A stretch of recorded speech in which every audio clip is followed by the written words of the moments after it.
La violence conjugale est une actualité qui pullule dans nos médias.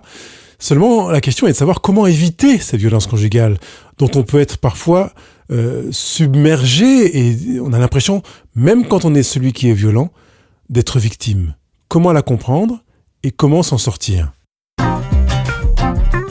Je m'appelle Pascal Kionkion, coach et thérapeute, et je partage avec vous toutes les clés pour être heureux à deux. Waouh, je suis hyper ravi de vous retrouver aujourd'hui pour cette émission. Ça fait un mois, même un petit peu plus d'un mois que je vous ai pas vu. Et enfin, pas rencontré, que vous m'avez pas entendu. Et je suis ravi d'aborder ce sujet. Alors, c'est un sujet difficile, c'est pas un sujet super léger dans lequel on va pouvoir s'amuser. Vous me direz après coup que c'est quand même aussi l'essentiel des sujets qui sont abordés sur Couple Heureux. Mais je continue à me réjouir de voir que vous pouvez profiter de ce que je poste mois après mois sur Couple Heureux, parce que je vois que en quelques semaines, il y a plus de 1000 écoutes par semaine du contenu qui est sur Couple Heureux. Donc ça veut dire que ça répond à des attentes. Le mois dernier, on était à 1280 et quelques écoutes. Le mois précédent, voilà, la barre des 1000 a été dépassée depuis un moment. Je ne l'ai pas mentionné, mais je voulais quand même vous dire que c'est aussi grâce à votre attention, votre fidélité, que ce podcast est aussi célèbre. Donc merci à vous, parce que ça fait sens aussi à ce que je partage, qui est sans doute en adéquation avec vos besoins conjugaux. Je précise juste que le contenu de Couple Heureux est utile pour les gens qui sont déjà en couple, mais c'est aussi utile pour les gens qui sont en projet d'être en couple. Alors, soit en projet d'être en couple, ça veut dire primo-conjugalité, on n'a pas encore vécu en couple jusqu'alors et c'est à tout début. Ne pensez pas que quand je dis ça, je vise les jeunes. Il y a de plus en plus de couples qui naissent avec des personnes qui ont passé la barre des 30 ans et parfois même autour de 40 ans, qui n'ont pas été en couple précédemment. Et c'est très intéressant d'avoir à portée de main quelque part ce genre d'outils comme ceux que je poste sur Couple Heureux, parce que ça permet d'aborder des sujets, d'aller plus vite dans la création de sa conjugalité, dans l'identité conjugale qu'on veut mettre en place, dans l'équilibre de la conjugalité également, qu'on veut mettre en place. Donc, que vous soyez un primo-conjugant, donc là, c'est la première fois que vous mettez en couple, que vous conjuguez votre vie avec celle de quelqu'un d'autre, ou que vous soyez un multiple, que vous soyez déjà en couple, ou que vous êtes dans un énième couple, profitez du contenu de ces rendez-vous Couple Heureux. Je rappelle qu'il y a à disposition un bonus. Vous pouvez aller sur couple-heureux.com et vous pouvez profiter de ce bonus offert. Je vous donne même pas le titre. Allez voir et vous verrez sans doute que vous y trouverez aussi là de quoi travailler en couple et vous remettre en question, vous remettre en mouvement, recréer des éléments qui vont permettre à votre couple de vivre quelque chose de plus équilibrant, de plus équilibré, de plus satisfaisant, de plus enrichissant au fil du temps. Aujourd'hui, refuser la conjugalité, la violence conjugale, non pas la conjugalité, pas du tout. Refuser la violence conjugale, c'est justement une dimension de la conjugalité. Alors pourquoi j'aborde ce sujet ? Parce que comme je l'ai dit dans l'introduction, on parle beaucoup des violences conjugales grâce ou à cause du décès de Marie Trintignant qui a participé à l'émergence d'une sensibilité des politiques, mais aussi du service judiciaire concernant les violences conjugales et la gravité des violences conjugales, parce qu'en fait on a pris en compte la notion de gravité dans la mesure où il y a eu une perte de vie. Elle est morte sous les coups de son conjoint, qui a purgé une peine de prison d'ailleurs. Donc, je voudrais quand même que l'on soit conscient que les politiques et la justice se sont saisis de l'affaire parce qu'il y a eu décès, mais deuxièmement et surtout parce qu'il s'agissait d'une personnalité connue, parce qu'il y a eu de nombreux décès et les chiffres étaient méconnus parce qu'on n'y portait pas attention, mais il y a eu de nombreux décès suite à des violences conjugales. Il y a eu de nombreuses menaces qui ont amené l'un ou l'autre des conjoints à se rendre dans un poste de police et à faire face à la tête d'un policier qui minimise considérablement la gravité de ce qui peut se produire dans le foyer, au point de faire une main courante avec 2 index, en espérant que ça se termine vite et que vous quittiez son bureau. Donc ce que je suis en train d'évoquer là ne surprend peut-être pas, malheureusement, ne surprend peut-être pas beaucoup d'entre nous, parce que quand il est question de faire une démarche en termes de violence conjugale, on a l'impression d'être pris pour quelqu'un de pas important. C'est négligeable ce qu'on est en train de dire. J'espère que ça va changer. Mais j'espère que ça changera, non pas seulement pour les violences conjugales qui sont, je dirais, matérialisées par des coups et des blessures, et généralement par des traumatismes, parce qu'on va devoir se rendre chez le médecin et après avoir un rapport médical, et à partir de là, on va considérer que violence conjugale, mais que même si c'est difficile, je sais que c'est difficile, on prenne en considération les violences conjugales à partir du moment où il y a violence conjugale. Et la violence commence quand ? Question en suspens. Qu'est-ce qu'une violence conjugale, dites-moi ? Alors quand je me penche sur les définitions, j'en ai une sous les yeux qui dit que, elle n'est pas sur la violence conjugale, mais la violence. D'accord ? La violence est une brutalité du caractère de quelqu'un, un emportement dans ses propos ou sa conduite. Vous avez entendu que la définition qui est présentée là concerne d'abord les propos. Pourquoi ? Parce que, tout simplement, la manière dont on va s'exprimer envers une personne sera révélatrice de l'avenir du comportement. Il est très très rare qu'on soit vraiment surpris par un conjoint qui a des accès de violence physique soudains et on est là comme tombant des nues. Si on prend la mesure de ce qui s'est passé et qu'on arrive à prendre la hauteur, à revisualiser la suite d'événements, pas forcément qui ont justement précédé la violence physique, il y a eu des violences verbales. Parmi les violences verbales, je vais prendre quelques exemples comme celui de Solène et Eric, avec Solène qui gifle Eric lors d'un différend conjugal, d'une dispute. Ils ont tous les deux monté le ton, ils sont vraiment en colère. Il dit oui, mais tu me fais ça, ouais, mais toi, t'es vraiment comme ça. Là, la claque part. Eric est sur pause, imaginez-le, figé. Il a l'impression d'être dans une autre dimension. Il ne comprend pas ce qui se passe. Comment ça se fait que ça se passe dans son couple, que ça lui arrive à lui ? Qu'on se dispute verbalement, d'accord, mais en arriver aux mains, il ne comprend pas. Et là, je fais une pause. Qu'on se dispute verbalement, d'accord, oui, mais pourquoi d'accord ?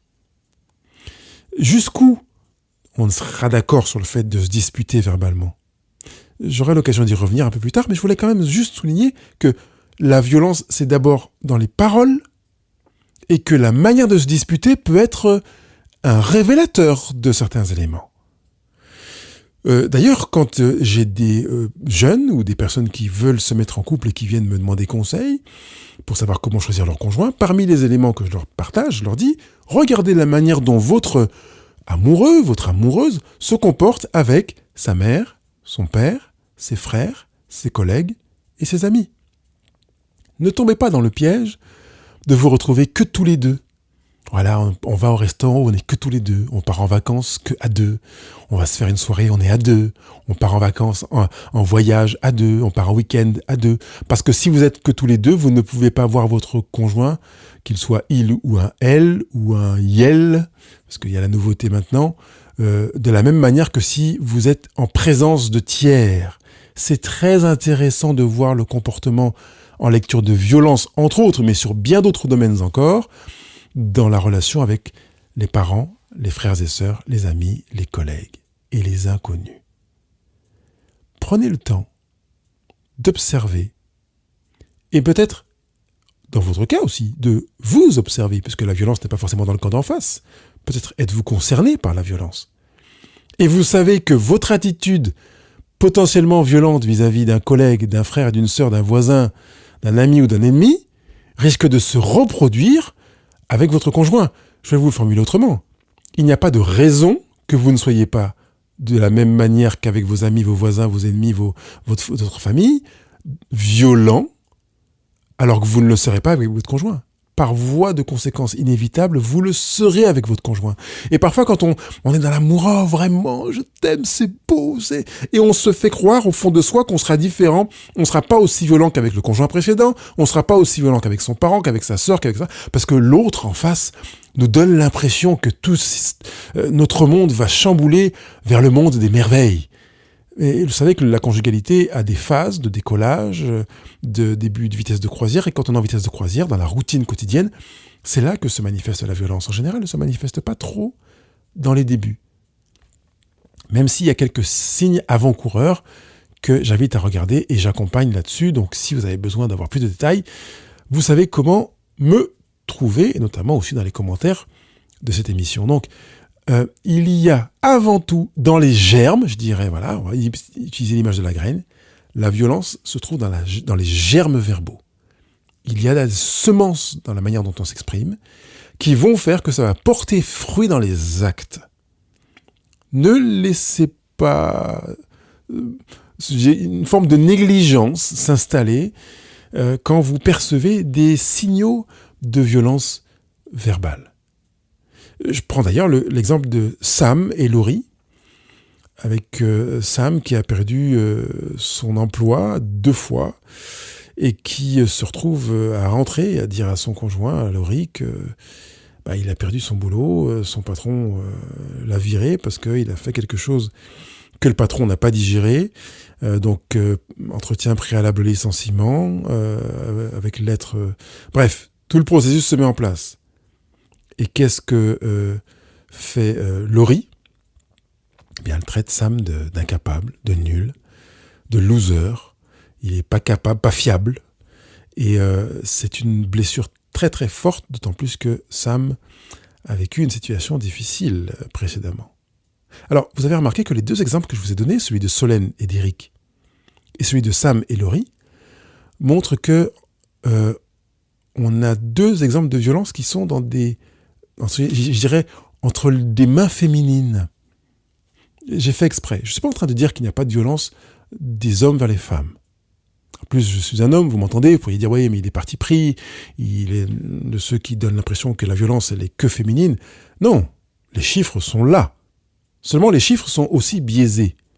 Parce que quand j'ai eu à accompagner des couples dans lesquels la violence était féminine, qu'elle ait été verbale ou physique, oui, qu'elle ait été également physique, j'ai rarement eu des démarches d'hommes qui soient allés porter plainte au commissariat. Pourquoi ? Je pense que vous avez la réponse à la question pendant que je suis en train de vous la poser. Parce qu'un homme a un ego qui fait qu'il a un sentiment d'humiliation encore plus grand qu'une femme, ça montre que c'est aussi présent chez les femmes, d'aller porter plainte et de dire qu'il est en difficulté, qu'il n'arrive pas à faire face quand il est face à une femme. Alors messieurs, si vous m'écoutez, je vous demande de laisser votre ego dans le congèle, votre orgueil, et quand vous subissez des violences, qui plus est physiques, mais aussi verbales, quand il y a des menaces qui sont graves, d'aller faire la démarche de plainte au commissariat. Vous aussi, messieurs. Parce que notre société a l'impression que ça ne touche que les femmes. Et je sais, et vous savez, vous qui m'écoutez, qui êtes concernés, que ce n'est pas le cas. Les hommes aussi sont victimes de violences conjugales. Et même si ça a été triste, je suis particulièrement reconnaissant que les médias aient partagé avec nous la tragique histoire conjugale de Johnny Depp qui a divorcé dernièrement, on est sur l'été 2022, avec un homme qui a vraiment dit avoir souffert. Il dit, je cite, « J'étais au plus bas, le plus bas que j'ai jamais connu.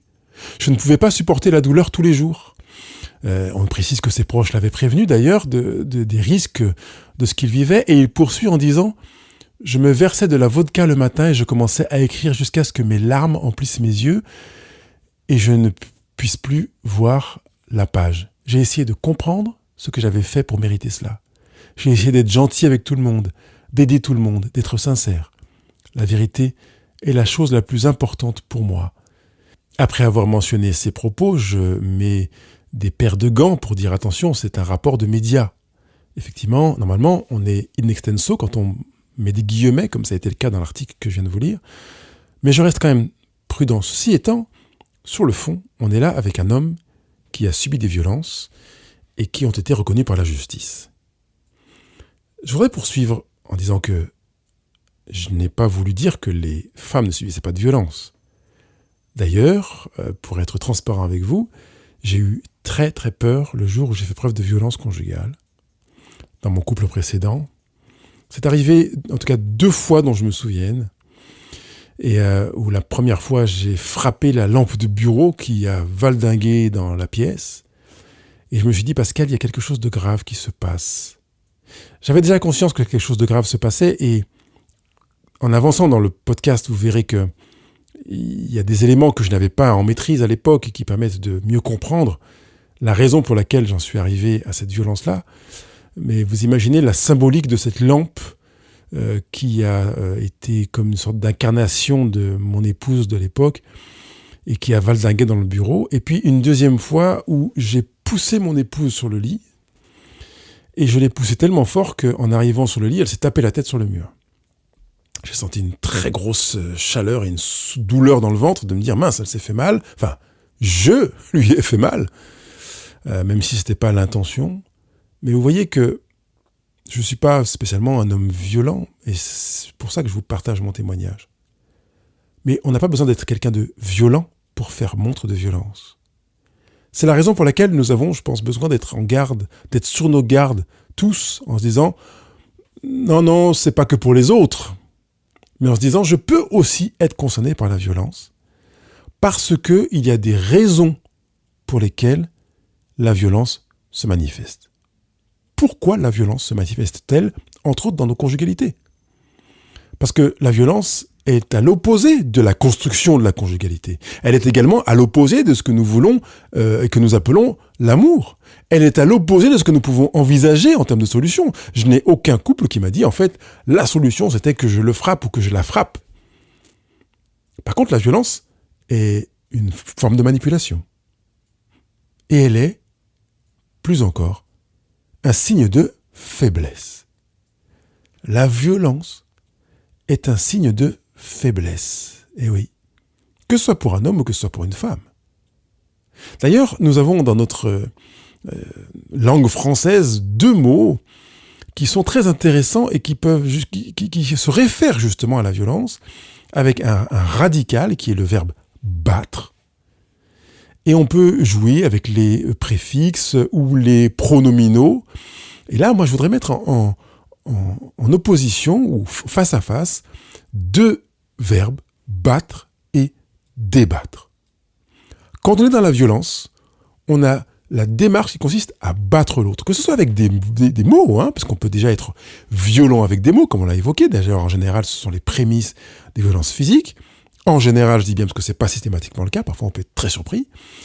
Et puis, donc cette violence physique qui consiste à battre l'autre, à chercher à avoir raison, à prendre le dessus, à imposer son point de vue, à faire en sorte que l'autre se soumette, que l'autre accepte, que l'autre, on peut chercher tous les vocables qui peuvent aller dans cette même direction. Ça, c'est de la violence. Et vous voyez que finalement, déjà quand on est en train de chercher à faire en sorte que le conjoint se soumette à notre volonté, ne serait-ce pas une forme de violence ? Je pose la question. C'est-à-dire que finalement, on lui demande de se défaire de son point de vue, de se défaire de son libre arbitre, de son choix, pour se soumettre à celui que l'on voudrait. Je me réfère à la définition que j'ai évoquée tout à l'heure, qui disait que la violence était une brutalité de quelqu'un dans ses propos ou dans sa conduite. Et si je poursuis la définition, je vois un petit peu plus loin que faire violence, c'est contraindre quelqu'un par la force ou l'intimidation. Intéressant. On est donc dans un refus de la liberté de l'autre, dans un refus de la liberté d'être. Quand dans des couples, j'entends « Écoute, ce soir, je vais sortir avec des copains ou je vais sortir avec des copines, je vais le mettre dans le sexe, dans l'autre sens. » Voilà, une fille dit à son conjoint « Ce soir, je sors avec des copines. » Et que le conjoint lui dit « Non, tu sors pas ce soir. » Ou bien « Tu sors, mais pas habillé comme ça. » C'est de la violence. Et ça l'est parce que c'est une manière de contraindre quelqu'un à adopter un comportement qui est contraire à ce qu'il aurait fait dans sa liberté. Alors on va me dire, oui, mais est-ce que quand même je peux donner mon avis et lui dire que je trouve que sa tenue vestimentaire, oui, c'est possible. Et ça peut l'être dans un autre univers qui est celui qui consiste à débattre. Le préfixe de, devant un radical, a pour objet de opposer l'action principale du verbe. On va faire et on va défaire. On va construire et on va déconstruire. D'accord ? Donc, le préfixe dé va dire le contraire. Au lieu de se battre, on va débattre. On va mettre en place quelque chose qui va éviter qu'on ait à se battre. Donc, si je reprends le même exemple, je sors avec des copines ce soir pour débattre. On dirait, écoute, je vois que tu sors,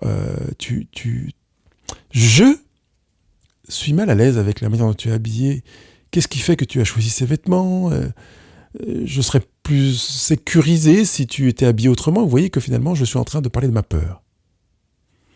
Et donc, dans le débat, l'autre entendra, j'entends que tu as peur. Qu'est-ce que tu crains de me voir habillé comme ça ? J'ai pas envie que des mecs te regardent d'une manière... Ok, mais si les mecs me regardent, ils sont responsables de leur regard, on est d'accord ? Oui, ils sont responsables de leur regard. Donc, ça n'a rien à voir avec moi. Ça a à voir avec leur responsabilité. C'est vrai, j'entends bien que ça a à voir avec leur responsabilité, mais en fait, est-ce que tu t'exposes pas à un risque, à un danger ? Et on est dans un débat. On va échanger. Franchement, je préférais que ce genre d'échange ait lieu avant que madame dise à monsieur « je sors avec des copines ce soir » et s'habille comme ça. C'est-à-dire qu'il y a peut-être de nombreuses opportunités qui ont échappé dans le temps d'apprendre à se connaître. Mais en même temps, ça peut tout à fait se prêter qu'on ait un conjoint qui a changé ou qu'on ait soi-même changé. C'est-à-dire qu'on ne sortait pas habillé comme ça jusqu'alors et puis que ce soir-là, on a envie de changer sa manière de s'habiller et que le conjoint soit surpris. Ah bon, qu'est-ce qui se passe ? Donc, débattre est un moyen d'éviter de se battre. On est là devant un premier outil qui limite la manipulation, qui limite la volonté de donner l'impression à l'autre qu'il est faible et que nous sommes forts, qu'il est dans l'erreur et que nous sommes détenteurs de la vérité, qui consiste à échanger, discuter, à chercher à comprendre. Chercher à comprendre, c'est aimer. Et on va pour débattre, pour ne pas utiliser la violence, ne pas faire appel à la violence, mais faire preuve d'une force, créer des canaux qui vont permettre de communiquer. D'ailleurs, la violence se manifeste quand on a le sentiment qu'il n'y a plus de canaux, ou que les canaux employés ne sont pas efficaces, que le résultat escompté n'est pas celui que l'on voit. On a donc tendance à faire preuve, en fonction de son tempérament, de violence, parfois ça peut être de tristesse, de désarroi, de dépression, etc. Mais en l'occurrence, pour le sujet d'aujourd'hui, ça peut être un risque de s'exposer à la violence. Voilà un petit signal qui peut vous permettre de vous observer. Quand vous avez le sentiment que les canaux que vous avez employés sont tous épuisés, qu'il n'y a plus de moyens de vous faire entendre, vous savez que devant votre porte se couche le risque de la violence. Par conséquent, proposez de débattre pour éviter que la violence qui est couchée devant votre porte ne se lève et ne vous habite, pour que vous fassiez montre de violence, qu'elle soit verbale ou physique. Ça veut donc dire que la violence se manifeste quand on a le sentiment, qu'on a conscience d'un besoin, même si on n'en est pas vraiment conscient, mais qu'il y a une prise de conscience d'un besoin qui reste encore peut-être flou et qui n'est pas assouvi. Quelque part, je suis violent, je deviens violent quand j'ai un besoin criant et que personne n'entend mon besoin, que je ne sais pas comment manifester mon besoin, que mon besoin n'est pas assouvi même si je l'ai manifesté. Vous voyez ? 3 éléments qui résument très clairement les raisons pour lesquelles on fait preuve de violence. Et à partir de là, on est en train donc de montrer une blessure, une souffrance. Quand il y a souffrance, quand il y a souffrance, c'est comme je viens de le dire, et qu'on n'a pas de canaux pour exprimer, pour être compris, pour être entendu, ou que les canaux qu'on a employés ne semblent ne pas être efficaces, on a accès à la violence. Prenez conscience de ça. Et au lieu d'avoir accès à la violence, je réalise qu'un de mes besoins n'est pas assouvi, un de mes besoins n'est pas entendu, ou que les solutions que nous avons mises en place ne fonctionnent pas, ou que je me sens démuni, je me sens faible, sans force. Par conséquent, je sais que j'aurai un naturel à chercher un moyen de faire preuve de force, et donc ça peut être la violence. Ne vous laissez pas aller à la violence. Laissez-vous aller à la prise de conscience de votre besoin. Cherchez à identifier le besoin qui fait que vous avez une blessure qui est hyper douloureuse. La blessure est le signal d'un besoin non assouvi. À partir du moment où vous avez identifié la blessure, vous pouvez utiliser 4 outils. On va utiliser le testeur, le rétroviseur, le projecteur et le moniteur. Alors, le testeur, c'est ce qui va faire qu'on va se dire, alors qu'est-ce que je ressens en fait ? Parce que la violence n'est pas une émotion, c'est une action. Mais toute action est résultante d'une émotion. Qu'est-ce que j'ai ressenti qui fait que j'ai eu ce besoin de violence et qui fait que je me suis dit, oups, stop, je vais prendre la pause. J'ai donc sans doute une blessure avec un besoin non assouvi. Je vais utiliser le testeur pour aller repérer mon ressenti. Quelle est l'émotion? Est-ce que c'est de la tristesse? Est-ce que c'est de la colère? Est-ce que c'est de la honte? Est-ce que c'est du rejet? Est-ce que c'est de l'humiliation? Est-ce que c'est... Voilà. Et on va aller repérer ça. Et on va dire, je ressens telle émotion. Attention au piège manipulateur de vouloir faire croire à son conjoint que par ta faute, je ressens cette émotion. Donc, tu es responsable de mon émotion. Jamais, jamais, au grand jamais, nous sommes responsables de ce que nous ressentons. Vous êtes responsable de ce que font vos mains. Vous êtes responsable de ce que vous ressentez dans vos tripes. Ça peut vous aider à vous rentrer ça dans la connaissance et à l'imprégner, le graver dans le marbre de votre esprit. Faites-le. Personne n'est responsable de ce que font vos mains ou vos doigts. Il n'y a que vous. De la même manière, personne n'est responsable de ce que vous ressentez, de ce que vous faites de vos émotions. Avec le testeur, vous identifiez votre émotion et en plus, vous enregistrez que vous êtes responsable de vos émotions. Alors, je sais que c'est assez difficile à entendre et peut-être que je prendrai le temps une fois de faire un podcast sur la responsabilité des émotions. D'ailleurs, je suspends l'enregistrement pour prendre la note. Ça y est, c'est noté, du coup, ce ne sera pas parole en l'air.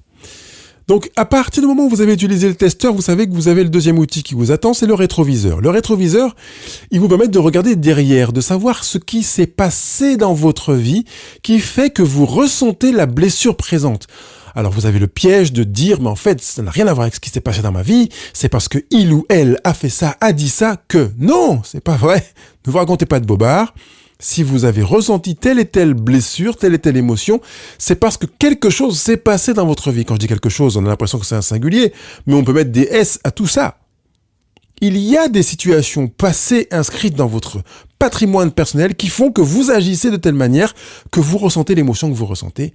Et j'y reviendrai en parlant de responsabilité des émotions avec un peu plus de détails.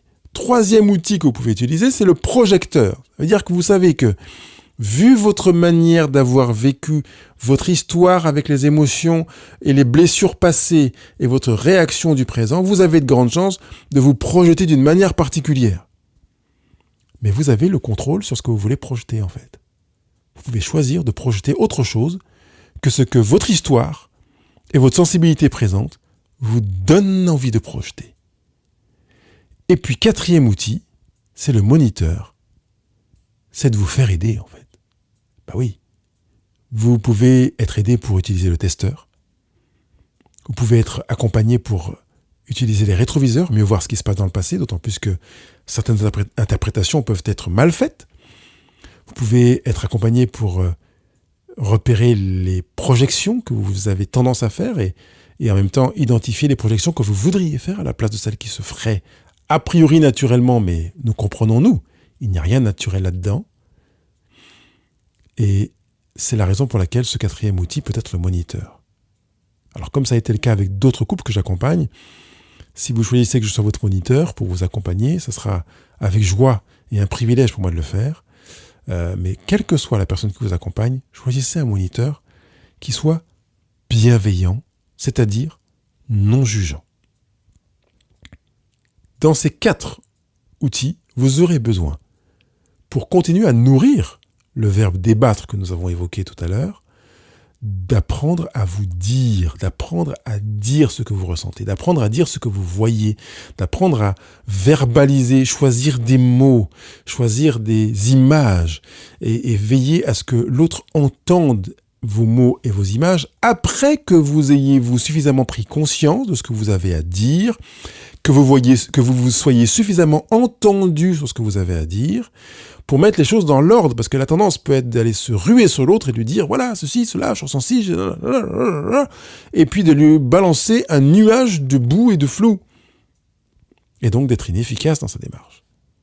Pour que la démarche soit efficace, mieux vaut avoir clarifié la boue qui a été soulevée dans le vécu pour savoir ce qu'il y a dans cette boue. De l'eau, de l'argile, des minéraux, etc. Au lieu de balancer tout en vrac et d'espérer que l'autre fera le ménage, fera le tri. Non, c'est utopique. C'est votre rôle, c'est notre rôle de blesser, de faire ce travail d'apprendre à dire, d'apprendre à trier ce qu'on va dire, savoir comment le dire. Ça, c'est notre boulot. Personne ne peut le faire pour nous. La parole est une force énorme. Moi qui suis croyant, j'adhère à l'idée que le verbe est créateur. Mais on n'a pas besoin d'être croyant pour ça. Si vous dites à un gamin qu'il est un imbécile depuis qu'il est tout petit, il vivra comme un imbécile. Si vous lui dites qu'il est intelligent, brillant et qu'il est capable de faire des choses magnifiques, il a de grandes chances de s'orienter dans des directions dans lesquelles il sera fort, brillant et capable de faire des choses magnifiques. La capacité d'utiliser la parole comme une force déclenche la prise de conscience que la parole est créatrice et que grâce à cette parole, il est possible de créer des voix, V-O-I-E-S, ce que je trouve intéressant d'ailleurs, que c'est très proche de la voix V-O-I-X, donc des chemins que l'on pourra emprunter parce qu'on les aura créés. Parce que la tendance n'est pas de se dire « je vais utiliser des chemins existants ». Oui, pourquoi pas, mais il n'y en a pas forcément qui sont là prétracés par la vie et qui vont vous convenir. Il est possible que de nombreux chemins n'existent pas encore et qu'il vous incombe de les créer. Vous avez la responsabilité de devenir créateur de voix V-O-I-E-S pour exprimer votre voix V-O-I-X. Et que dans votre conjugalité, vous intégriez cette dimension-là. Soyons dans notre couple des créateurs de voix. Je vais favoriser ton expression et je demande que tu favorises la mienne dans une voix V-O-I-X, mais que dans une collaboration ensemble, nous soyons en mesure de créer des chemins, des voies V-O-I-E-S qui n'existent pas et qui vont nous permettre à nous de nous inventer, d'amener notre couple à des niveaux progressifs, des évolutions progressives qui vont faire en sorte que les colères, les incompréhensions, les besoins non assouvis, les incapacités à entendre la souffrance de l'un ou de l'autre soient apaisées parce qu'il y aura une création de voix au fil de la relation conjugale. Si vous avez besoin d'apprendre à créer des voix, travaillez, prenez le temps. Faites-le par écrit, parce que mieux vaut un écrit plutôt que de compter sur la mémoire. Et si besoin est, faites-vous accompagner également pour aller dans cette recherche de voix. Vous voulez refuser la violence conjugale, soit la violence dont vous êtes l'émetteur, soit la violence dont vous êtes la cible, vous pouvez le faire en apprenant à vous connaître, à avoir l'intelligence des options de création de voix. Je parle d'un pluriel systématiquement. Je rappelle que à peu près 69%, si je ne me trompe pas au niveau des chiffres, des problèmes conjugaux restent insolubles. 69%. Donc, ne nous faisons pas miroiter des choses qui n'existent pas. Vous savez que vous avez quand même une latitude sur des problèmes qui sont solubles et concentrez-vous sur ceux qui sont solubles pour identifier les insolubles des solubles. Je ne vais pas m'arrêter sur ce sujet maintenant. Ensuite, donc, apprendre à se connaître, avoir l'intelligence des options et des options plurielles. Apprendre à s'écouter mutuellement, sachant que écouter, c'est chercher à comprendre, c'est aimer. C'est un des meilleurs remèdes anti-violence. Ou plutôt, pour le donner le versant positif, c'est un des meilleurs moyens pour construire l'amour, construire une connivence, une conjugalité dans laquelle on est partenaire, on est dans le même camp, dans le même bateau. Et on va ramer ensemble sur des chemins qui n'existaient pas encore, mais qu'on va créer grâce à l'amour. Il me paraît tout à fait logique de vous souhaiter des moments de débat enrichissants et nombreux. Je vous dis à très bientôt. Bye bye. Vous avez avancé grâce à ce podcast, ça vous a fait du bien et je voudrais juste que vous ne vous contentiez pas de l'avoir écouté, mais que vous passiez à l'action. Et puis d'autre part, partagez, envoyez-le à quelqu'un ou à un couple qui, autour de vous, vous savez avoir besoin de cet outil pour moins s'en mettre plein la figure. Vous savez également que j'attends vos commentaires, vos étoiles sur les réseaux sociaux. Ça permettra de mieux faire connaître Couple Heureux. Merci pour votre fidélité.